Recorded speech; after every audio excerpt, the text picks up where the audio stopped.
বাংলাদেশে আগের বাংলাদেশ নেই। বাংলাদেশে এক সেনাকর্মী বলছে যে বাংলাদেশ আগের সেই বাংলাদেশ নেই। মোদিজি, রাজনাথ সিংজি, অমিতজি, বাংলাদেশ আর আগের সেই বাংলাদেশ নেই। শুনুন। মোদিজি, অমিতজি এবং রাজনাথ সিংজি, আপনারা বাংলাদেশ সেনাবাহিনী যেটা দেখেছেন ৭২ সালের সেই সেনাবাহিনী এখন আর নাই। অবশ্যই সেই আগের বাংলাদেশ নেই।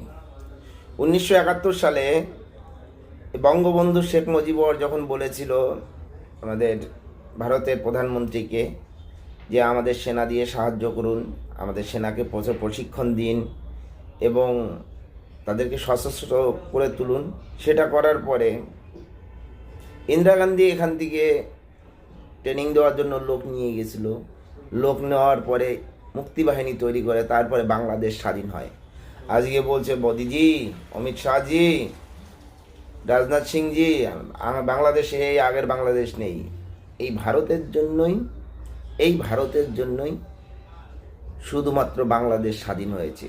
এটা এখন আবার বাংলাদেশ বলে এতই সশস্ত্র, তাই পাকিস্তান থেকে সেনা এসে 2025-এ সেনা এসে তারা বলে নাকি ট্রেনিং দিবে বাংলাদেশ সেনাবাহিনীকে।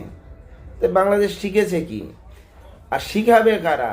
যে সেনাবাহিনীকে প্রায় 93,000 সেনাবাহিনীকে প্যান্ট খুলে এখান থেকে পাকিস্তান পাঠানো হয়েছে।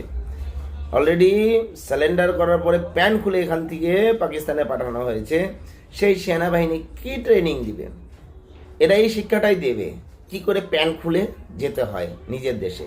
যুদ্ধ করতে আসবে, যুদ্ধ করবে, প্যান্ট খুলে বাড়ি চলে যাবে। এটাই শিক্ষা দিতে পারবে। এরপরেও আরও বলছে যে আমরা 4 দিনের ভিতরে কলকাতা দখল করে নিব ইনশাআল্লাহ। বাহ, ভেরি গুড, ভেরি গুড। 4 দিনের ভিতরে দখল করে নেবে। দেখছি 4 দিনের মধ্যে আমরা কলকাতা দখল করে নেব ইনশাআল্লাহ। আমরা দখল করে নেব। আসাম দখল করে সামরিক বাহিনী, ছাত্র জনতা আমরা একত্রে আছি। আমরা আমার 5,000 সদস্য, এই 5,000 সদস্যের মধ্যে অর্ধেকই নবীন, 2,500 আমরা যুদ্ধের মাঠে যেতে পারি। আর এর সাথে যদি 30 লাখ ছাত্র জনতা যোগ হয় তাহলে ভারত তো দূরের কথা, আমেরিকা আমাদের সাথে টিকবে না ইনশাআল্লাহ। তো 4 দিনের ভিতরেই কলকাতা দখল করে নেবে। এদিকে আরাকান আর্মি মেরে দিয়েছে, 300 কিলোমিটার মেরে দিয়েছে আরাকান আর্মি। এই আরাকান আর্মি 300 কিলোমিটার বাংলাদেশে অলরেডি ঢুকে গেছে। এখন তো আর তাদের দেখা যাচ্ছে না 4 দিনে কলকাতা দখল করবে।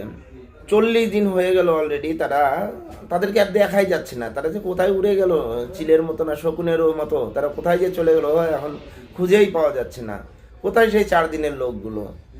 কিন্তু সবথেকে বেশি মজার বিষয় যেটা লাগলো, সেই প্যান খোলা আর্মিরা এসে বাংলাদেশকে ট্রেনিং দেবে এবং সশস্ত্র বানাবে। এই পাকিস্তান থেকে বাংলাদেশ আলাদা হয়েছিল। আজকে বাংলাদেশে একটা আলাদা সিম্বল আছে, আলাদা একটা পতাকা আছে, চারদিকে সবুজ, মাঝখানে লাল, যেটাই একটা পতাকা আছে। সেটা মনে হয় সেটাও থাকবে না, সেটা পাকিস্তানের পতাকা হয়ে যাবে যতটুকু বোঝা যাচ্ছে। যেহেতু পাকিস্তানের আর্মি এসে তাদের ট্রেনিং দিয়ে যাবে, ভারতের ট্রেনিংয়ে যারা পাকিস্তান থেকে আলাদা হয়েছে বাংলাদেশের সিম্বলটা এনেছে, তারা নাকি আবার বাংলাদেশে ট্রেনিং দিবে। খুব একটা হাস্যকর বিষয়, তাই না? বলুন আপনাদের কি মতামত, আপনারা একটু অবশ্যই জানাবেন। দেখছি 4 দিনের মধ্যে আমরা কলকাতা দখল করে নেব ইনশাআল্লাহ।